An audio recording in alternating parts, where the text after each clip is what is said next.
안녕하세요. 더 나은 삶을 위한 영감 더나가입니다. 오늘 이야기해볼 주제는 바로 인생샷입니다. 여러분은 인생샷 하면 어떤 SNS가 바로 떠오르시나요? 바로 인스타그램이죠. 저를 비롯하여 이 영상을 보고 계신 대부분의 분들이 아마 인스타그램 계정을 하나씩은 갖고 있을 것입니다. 요즘은 새로운 사람을 만나면 전화번호나 카톡 아이디를 묻는 대신 인스타그램 아이디를 묻습니다. 인스타는 이제 단순히 SNS를 넘어 사회생활에 필요한 일종의 포트폴리오 같은 존재가 되었습니다. 인스타그램의 주된 컨텐츠는 글이 아니라 사진입니다. 그래서 인스타는 어떤 글을 쓰는지보다 어떤 얼굴을 가졌고 어떤 옷을 입었고 어디에 갔는지가 훨씬 더 중요한 의미를 지닙니다. 그리고 이 얼굴, 패션, 장소 이 세 가지 요소가 완벽하게 어우러질 때 흔히들 인생샷을 건졌다고 합니다. 그럼 이 인생샷 문화를 주도하고 있는 집단은 과연 어디일까요? 최근 인스타그램에서 유행하는 관광지, 식당, 카페, 숙소가 어떤 사람들을 타겟팅하는지 보면 바로 알 수 있죠. 바로 20대 여성입니다.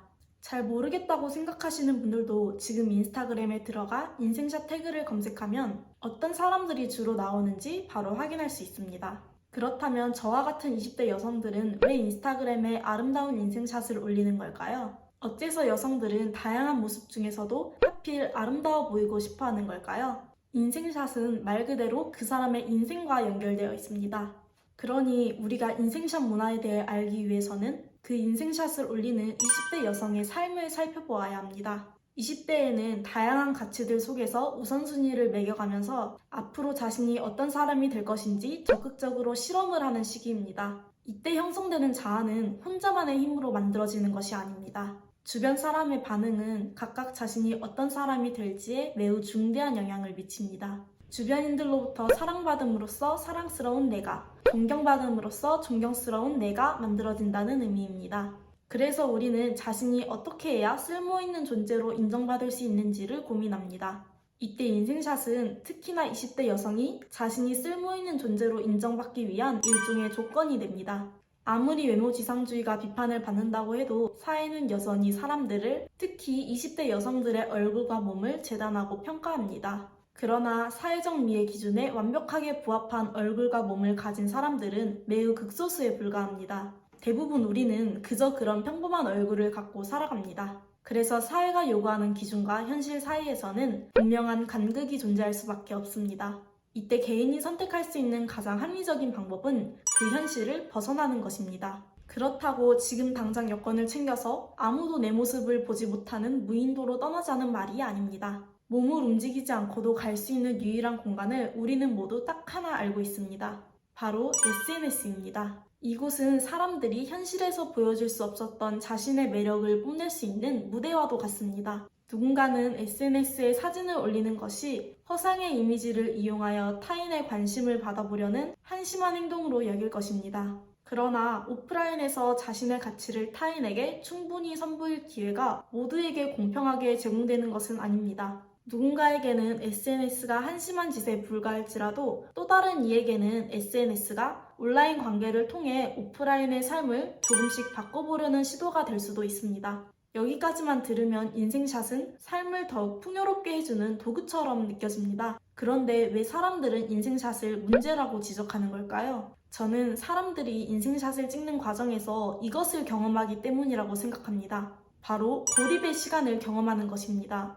고립의 시간이 무엇일까요? 어떤 사람은 학벌 컴플렉스가 있어서 명문대에 편입하기 위해 이를 악물고 공부를 하느라 시간을 쏟습니다. 또 어떤 사람은 예뻐진 후 사람들을 만나기 위해 다이어트와 성형을 하느라 시간을 쏟을 수도 있습니다. 공부를 하고 다이어트와 성형을 하는 동안 이들은 스스로 고립을 선택합니다.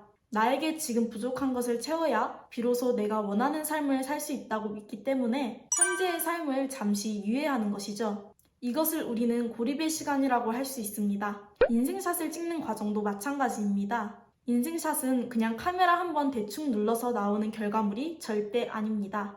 인생샷을 준비하고 촬영하고 보정하고 업로드하고 심지어 누가 내 피드에 좋아요를 눌렀는지 누가 내 스토리를 확인했는지 확인하는 시간이 존재합니다. 그리고 이 시간 동안 사람들은 자신이 원하는 모습에 가까워지기 위해, 다시 말해 타인에게 인정받기 위해, 쓸모있는 존재가 되기 위해 고립의 시간을 가집니다.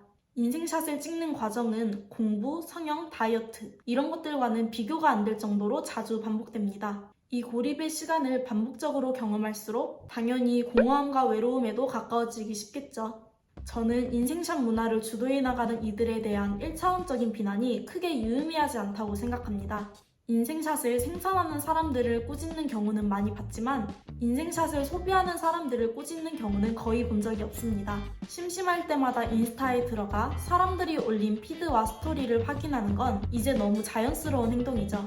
그런 세상을 살아가는 우리 중에 인생샷 문화로부터 온전히 자유로운 사람은 과연 몇 명이나 될까요? 인생샷을 생산하는 사람들에 대한 비난보다는 나 자신은 SNS로부터 어떤 욕망을 충족하고 싶어 하는지, 나는 SNS에서 어떤 사람으로 보이고 싶어 하는지 생각하는 시간을 가져보면 좋겠습니다. 오늘 영상은 여기까지입니다. 저는 더 나은 영상으로 찾아뵙겠습니다. 감사합니다.